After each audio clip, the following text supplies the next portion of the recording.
and welcome to Bloomberg Quint. We have with us Mr. P.S. Jayakumar, the MD and CEO of Bank of Baroda, as well as Mr. Mayank Mehta, the Executive Director of the bank. Gentlemen, you've just come out of announcing your first quarter results for the financial year. Let me start with you, Mr. Jayakumar. Firstly, while announcing the results, you mentioned that you do not want to call this a turnaround quarter as yet, and probably you would want to wait another 3 months before you say something like that.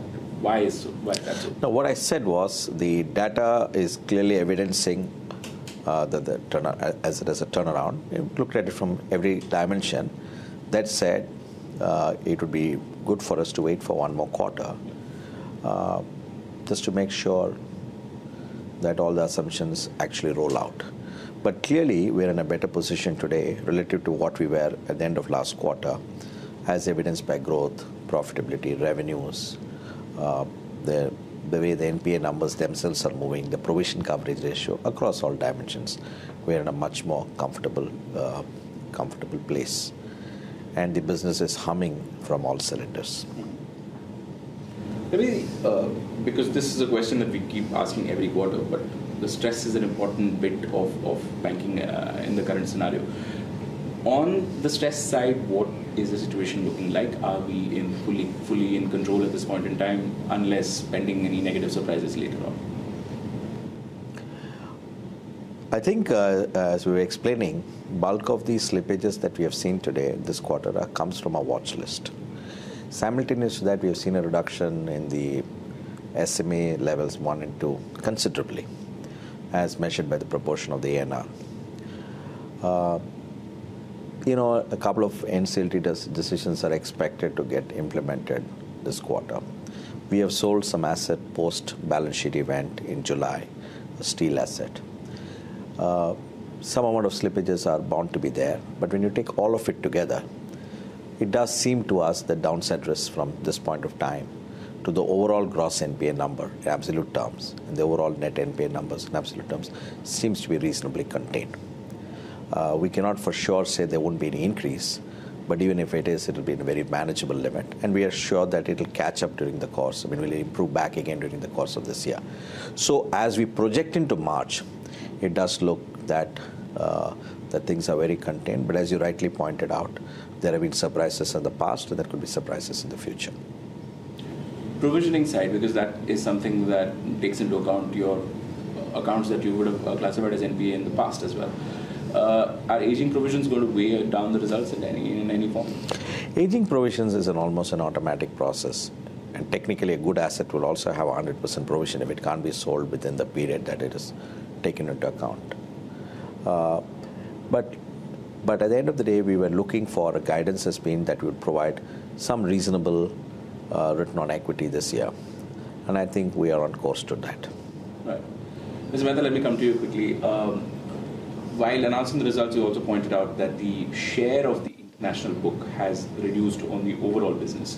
What is the strategy going forward? Firstly, why has this come down? And secondly, going ahead, what is going to be the aim? Yeah. So I think I shared the numbers also as to how this, the overseas book has actually shrunk in terms of the absolute numbers.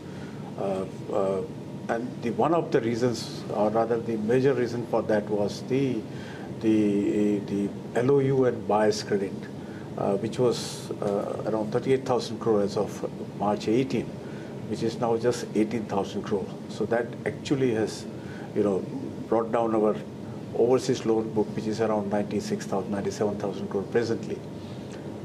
But if you look at this in arithmetical terms, if you see what we were 105,000. Ideally, it should have been maybe around 85,000, but we have been able to actually add another 12,000 crore equivalent, fresh loans into that. Now, this has come in the form of, the incremental exposure that we have taken in terms of the supplier's credit, in terms of the local credits, in terms of one of the products that we have ourselves developed. We call it UPAS, which is nothing but it's a right substitute for the erstwhile buyer's credit kind of thing. So this put together, we have been able to add another 12,000 crore. But as you have said, yeah, in our overall growth story, the share of the international book, which used to be on the, I'm talking about the loan book, which used to be around 27%, has come down to 22%. What has happened that just because this loan book has come down, correspondingly the liability side also we have brought it down. So both put together, it has actually impacted the overall share. But I think this is a transitory kind of thing, and as I was sharing yesterday, we have a very clearly defined strategy onto this, and we are now encouraging to mobilize more of the local credits, more of the syndication and kind of thing, plus whatever that products that we have just launched, as I just mentioned, Upas and so we believe that maybe over the year end we should be get back onto our 27% share. And as I said, even for the growth perspective, of course, all the territories are equally important. But I think the 4 major territories, which continue to contribute about 80% of the overall business into the international book, which I just mentioned, US, UK, Dubai, and Singapore, they will be always remaining under our focus for the future growth. Okay. This RBI involvement, that sort of affected the LOU, LOC business. How are your exporters, people who are coming to you, importers, exporters who are coming to you for credit, how are they coping with the lack of that? Because I understand that was a popular instrument for funds. How are they coping? No, as I said, one is that we are revisiting their requirement in terms of the working capital needs, which otherwise they used to avail it overseas, and then they were, I mean, it is again depending on the operating cycle, and we revisit the requirement, and wherever some incremental support is required, that we have been extending one. Secondly, as I said, we have developed one product, as I said, Upas, that is nothing but insurance payment at site kind of thing. Third is the suppliers credit. So on an overall basis, I think as far as our clients, they do not really have any issues on that. So that's how it is. Since you have flagged this, let me put it this way also, that earlier in our overall international business model, buyer's credit used to give us some return of about 35-40 basis point. But now in this arrangement, our actual spreads have also gone up, and we have been able to charge 100 plus. So you have seen the corresponding movement in our margins on the international book also rising from 1.1 to 1.49. So I think this is really a good business that we have identified, and for sure I think we would be getting back to our original international presence, and then I mean we will be fully deriving the benefit of that. Yeah. Mr. Jagmar, since Mr. Mehta mentioned this buyer's credit and working capital needs, important point to point out is also your domestic credit has grown about 19%, something that a lot of other participating banks have not been able to do. Firstly, where is credit coming from? Also, is this the point where we're starting to see that it's going to revival in demand from your corporate borrowers? Well, the credit growth is, I would say, largely broad-based. That said, the two areas from where the growth has happened most, contributed most, has been both with respect to our corporate clients as well as with the retail loan. We see a continuing trend in the direction, but this quarter we are expecting to see some bigger pickup on agricultural and MSME as well. To the question around credit growth, I think there are a number of factors that are contributing to credit growth overall. A part of it is the amount of effort we are putting in to acquire new clients and getting a reasonable share of the new client relationship. That's one element of it. In the case of a retail business, it is also an effort to do more products per customer. We have an extremely large database of customers, and a penetration with respect to products other than the primary product of the customer is very low. So those are the two factors that are doing. As far as MSME is concerned, it's a range of effort that we're putting in place, from partnerships to different alternative forms of underwriting, to derivatives, using supply chain and going down that path. And also looking at a set of segments which we have not been focused on as much as we should have been, like exports, trade, etc. So I think on the balance, the growth is happening on account of new client acquisitions, as well as cross-sell to our existing customer base. It's also reflective of the increase in the growth in the underlying economy in sectors such as automobile or components and those whole sector, the pharma sector, as also the increasing requirement of the public sector bank as they roll out their greenfield and brownfield projects. So it's on the whole a fairly broad base and a decent growth story. And I think the trend should continue because we're putting that effort in distribution, in products, in client relationships. And as you know, at the end of the day, whichever way you look at it, our market shares are very small in relation to, our market share is small, and therefore that in itself gives us sufficient room to grow. Sure. You mentioned about these greenfield projects. Are there a lot coming up now? Are you seeing more and more people willing to put up fresh capacity? And where are they putting it up? See, one of the things that discussion is underway when we talk to corporate clients in particular, as the NCLT processes complete themselves over and they took over these companies, they're all looking at expansion of the facilities. That's mostly either in the form of more lines or just using the land space and the other infrastructure facility around it to grow. So that is happening. And so that's one more element of it, of this. So I think there is a fair amount of increase in the growth or requirement of credit. But I think it's also coming from the fact that independent of all of these things, the fact we're adding more clients, the fact that our market share is limited, the fact we are getting more products in place, and more important, I think we're doing a lot in terms of reaching out to clients, presenting Bank of Baroda, and actively pursuing opportunities, is all of that is a culmination of all of that stuff. So I think it's been the last 2 years of preparations. Lots of things we did, but all of it is now falling in place together and is therefore having a significant effect on the growth. Right. Sorry, I'm bringing the question back to stress, and this is because it is something that is being discussed extensively over the last few weeks, the integrated agreement, and that was something that you worked on closely with the Sunil Mehta committee. The approach of having one single large lender leading the charge as far as resolution goes, it eliminates that whole idea that there's too much debate leads to no real result. But also the problem is that people may find it as stifling some of the smaller banks or their voices or their opinion in the matter, because if 60% of the lenders agree to something, then it just goes past. Would you say that smaller lenders are being shortchanged? Not really. You could also the people who do not want to accept the resolution process that is being recommended by the lead bank have an option to exit based on certain predefined formula, or have an option to buy out the lead bank share if they choose to.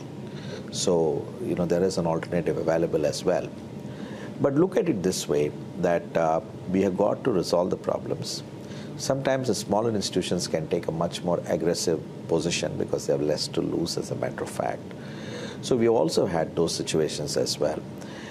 So I would say that we're all hoping that the experiences that we've had over the last several years now has resulted in an increase in the maturity curve of all of us, will resulting in much more appropriate decision.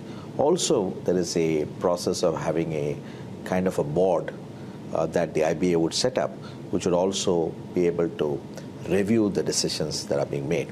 All in all, I think there are some checks and balances overall that is there. But the important thing is to get ahead with the resolution, complete, and move on. And that will result in releasing of capital and liquidity and reducing the non-earning asset, which is good for everybody. Ms. Mehta, question to you. There's been a lot of headroom left in the credit market because of banks which are under prompt corrective action, right? Because they're not able to grow their book as much as they would like to. Is that something that you were looking to fill in at Bank of Baroda? That gap is something of an opportunity for you? Of course, there has been an opportunity, but let me be very honest with you that even before the banks have been subjected to PCA, we already had our own defined approach and what we call is the target market approach. And I think MD has just mentioned about that we do the business on our own strength and the products that we have just developed. And I think we would like to do the business more on our own strength.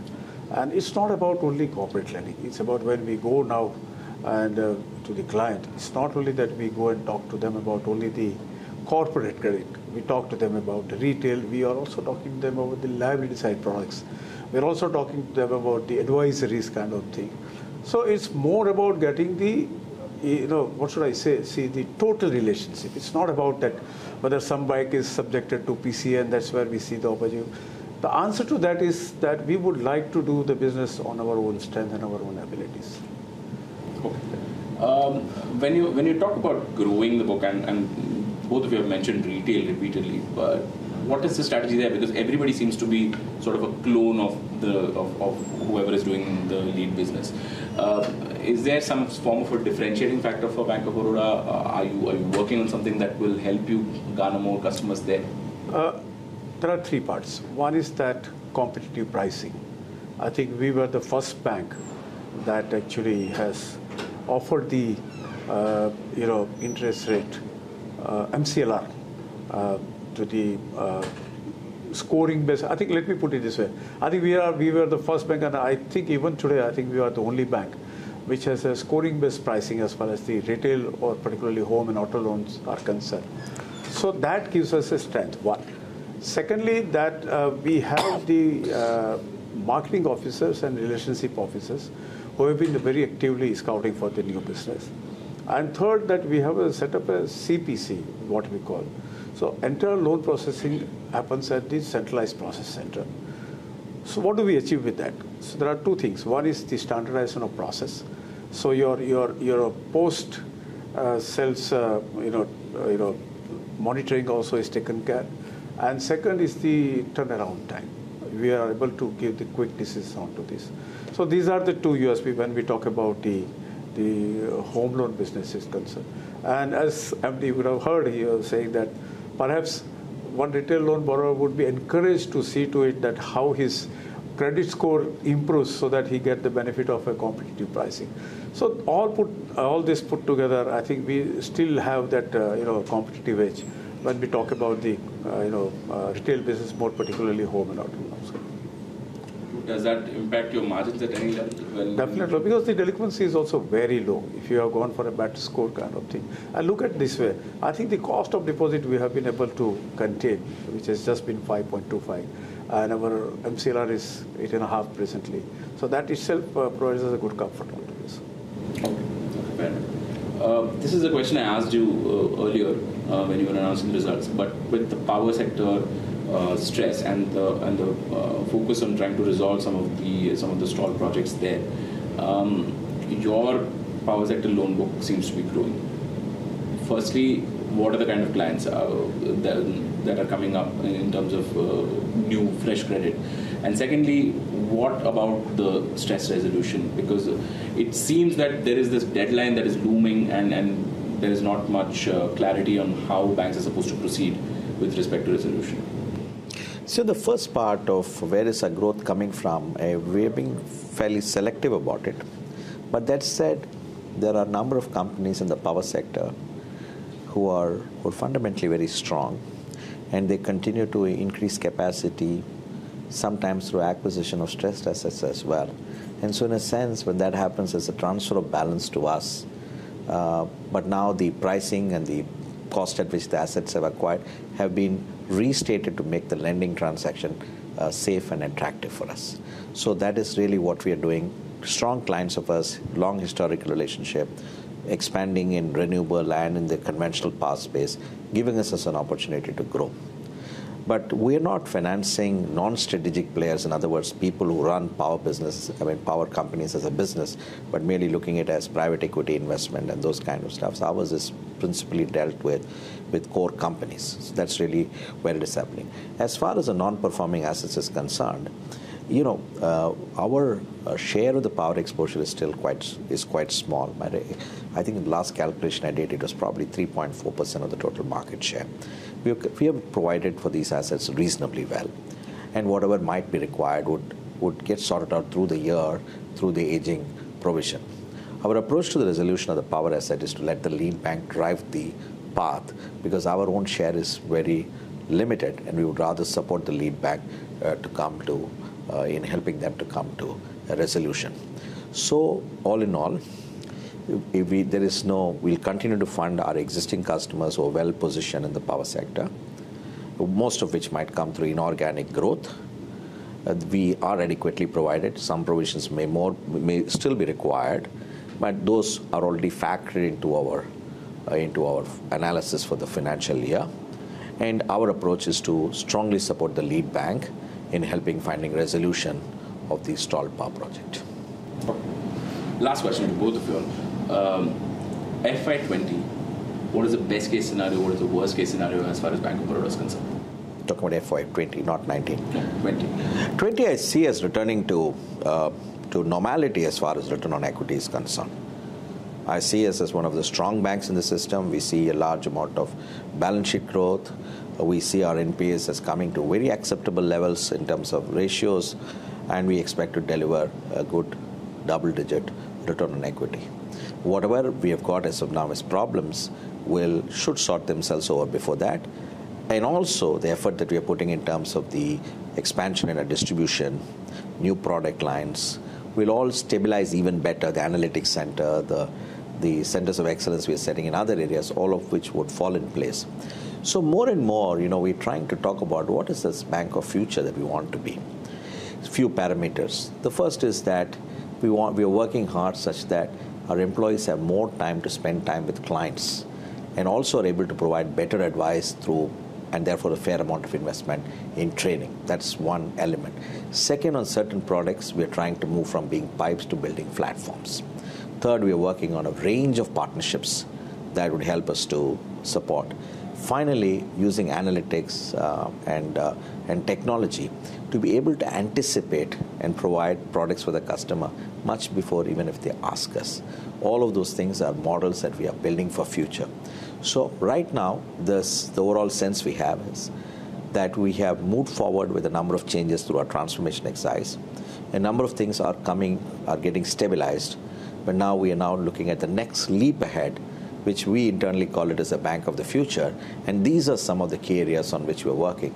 The net effect of it would be substantial improvement in productivity, substantial strengthening of the client relationship, and I would say to deliver above normal return on equity for the investors. You hope to be around by March 2022 to oversee all of this? I'm going to be alive. When you say around, I don't know what around you mean. Bank. That's what I mean. You say I'm going to meet the makers. No, I hope not. Right. Thank you. Thank you so much, Ms. Jayakumar. Thank you so much for joining us on this conversation. Thank you so much. Thank you.